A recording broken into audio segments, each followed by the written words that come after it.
ese pedido justamente tiene que ver con un error de conceptos, ¿sí? Porque la internación está garantizada. Lo que pasa es que también se cree, y durante muchos años la internación fue la única estrategia terapéutica, ¿sí? Hoy la ley no desconoce la internación como estrategia terapéutica, sino que también habilita otros tipos de estrategias y donde también habilita la voz, obviamente en sus tiempos y en sus modalidades, de la persona que está sufriendo el problema. Hoy hay evidencia clara que sabemos, que lo único que garantice efectividad, hablando del consumo de sustancias, es garantizar la continuidad de cuidados. Es decir, ni siquiera la internación garantiza la efectividad de un tratamiento. Hay gente que durante la vieja modalidad tuvo 10, 13 internaciones y aún sigue con el problema. No son la mayoría de los casos, ¿sí? Pero ¿qué pasaba? Se vinculaba solamente la estrategia terapéutica a la internación y una vez que egresaba de la internación, la persona que haga su vida. No, ahora se busca justamente la continuidad a lo largo de toda su vida, en distintas etapas donde se avanza y se retrocede, pero que es un camino largo. Y para que se entienda, muchas veces uno hace la analogía con cualquier otra enfermedad crónica no transmisible, como puede ser la diabetes, donde no todos los diabéticos tienen incorporado el autocuidado y muchos lamentablemente tienen recaídas y terminan en complicaciones justamente porque no adquieren estas herramientas. Acá pasa lo mismo. Entonces es muy importante trabajar con las familias, porque es duro, es complicado, con la persona y con el entorno y acompañar todo ese proceso, ¿sí? Y entender que la recaída y las posibles reinternaciones son parte de la historia, por definirla, de la enfermedad, ¿sí? Que va a pasar y va a suceder, y que haya una recaída quiere decir que sea un fracaso en el tratamiento, ¿sí? Fracaso en un tratamiento es que las personas se nos pierdan. Nosotros tenemos que garantizar que la persona esté acompañada siempre. Bueno, justamente respecto a este tema, ¿no? La actual ley de salud mental habla de una internación voluntaria también, pero en muchos casos sabemos que muchos adictos no se dan cuenta del problema que tienen, de la adicción que tienen y no acceden de esta forma. Es por eso que se pide. Más allá de todo esto... Perdón, te corrijo, porque sí. La ley habla de internación involuntaria también, ¿sí? Claro. La ley habla de las dos involuntaria. Habla de voluntarias y de involuntarias. Y lo que habla es de que el procedimiento en algún momento tiene que ir cambiar hacia la voluntariedad, ¿sí? El proceso de construcción de salud.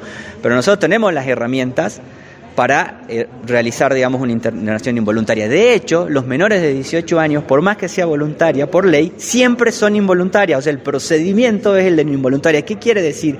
Que hay que informar, estamos obligados a informar a la justicia de que una persona ha sido restringida de su libertad por tener algún problema de salud, para que justamente los organismos de control, que son la justicia, garanticen los derechos de esa persona. Es al revés el procedimiento. Antes ordenaban la internación, hoy lo que hacen es garantizar que la internación se dé en un contexto basado en derechos. Entonces sí se puede internar, por eso es que es erróneo el concepto de que la ley no lo permite.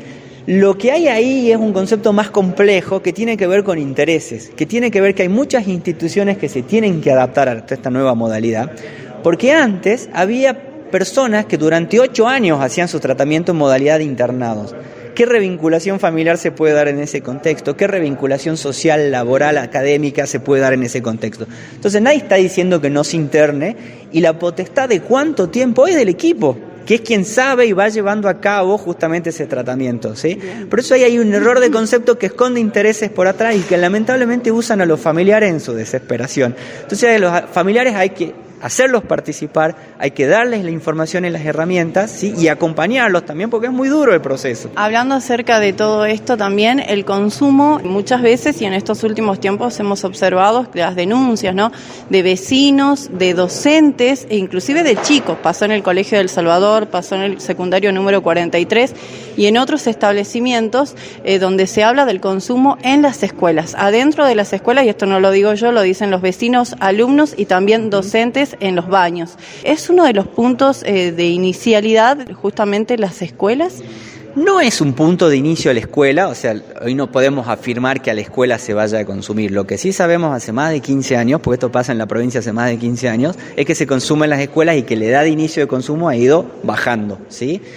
Ahora, la escuela es un ámbito muy importante para trabajar en la prevención, ¿sí? De hecho, la provincia lo hace muchos años, ¿sí? Es uno de los fuertes que tiene la provincia. Pero ¿qué pasa? La escuela es como una caja de resonancia. En la escuela pasa lo que pasa fuera en la comunidad.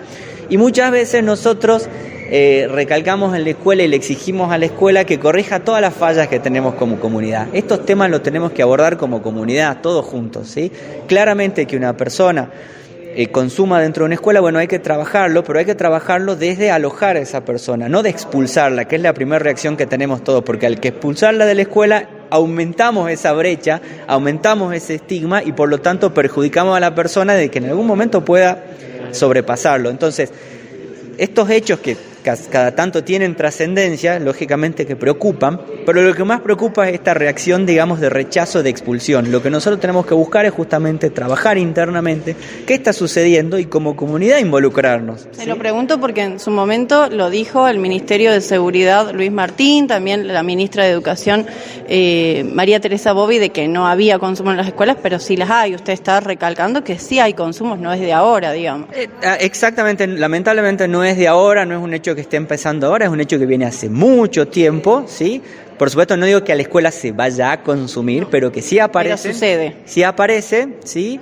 Gente que, o niños y niñas, digamos, o adolescentes que llevan, y esto pasa el último primer día, es un hecho que viene sucediendo desde hace mucho tiempo y lo sabemos, ¿sí? O sea, vienen sucediéndose cosas que ahí lo que nos está diciendo es que, bueno, hay algo que tenemos que acercarnos con los adolescentes para poder trabajar y poder disminuir esta brecha y poder facilitar el acceso, ¿sí? Por eso estas herramientas que nosotros hoy estamos proponiendo, digamos, de los promotores culturales, tienen que ver con eso, digamos, de que hay agentes claves, ¿sí? En educación, en deporte, a través de la cultura y del arte, que tienen mucha llegada, porque hoy a través de una pintada, por ejemplo, uno puede favorecer el vínculo, puede detectar además a alguna persona que la esté pasando mal y poder ayudarla, y aquella persona que la está pasando mal también puede ver y tener otras opciones diferentes, ¿sí? Entonces, a través del vínculo, la participación, la actividad, es donde uno genera ese enganche con la persona y donde va recuperando, ¿sí? Es un camino largo, ¿sí? Pero es importante generar todo el tiempo opciones, no mentirnos, ¿sí? Porque acá lo que peor nos puede generar es que nos escondamos cosas. Tenemos que reconocer qué pasa, pero también afrontarlos, ¿sí? Y el rechazo es la peor solución. La mejor solución es trabajarlo, involucrarnos, incorporarnos y no buscar culpables, porque lamentablemente no hay culpables si no somos todos, si tendríamos que buscar alguno, y son modalidades que se nos van dando y que vienen hace mucho tiempo, lamentablemente. Por último, secretario, ¿hay algún número que tengan un registro en cuanto a la cantidad de menores de edad que están con tratamientos en la provincia, en los diferentes centros, ¿no? Obviamente es público. ¿Hay algún registro? Sí, nosotros tenemos anualmente, digamos, vamos midiendo en función a las consultas y eso lo vamos analizando por grupos etarios, por motivos de consulta. Justamente eso nos permite a nosotros poder ver cómo se va modificando la red, ¿sí? A ver, el número ha ido en aumento. ¿Por qué? Porque ha habido una estrategia de aumentar la oferta, ¿sí? Claro. Cuando uno empezó con esto hace unos años, lo que le decíamos a los equipos, no se asusten porque el servicio nuevo que abramos se va a llenar al otro día. Efectivamente, así sucede y va a seguir sucediendo. Para que te des una idea, hoy estamos, el año pasado hemos llegado a atender 107.000 personas en total. Esto quiere decir más o menos casi un tercio de la población de Jujuy. Entre esos hay niños que más o menos representarían un tercio de esos, niños y adolescentes, digo menores de 18 años, ¿sí? Nuestro mayor grueso, digamos, de atenciones, hablo de todas las patologías, no solo de consumo con esto, está entre los 15 y los 35 años, ¿sí?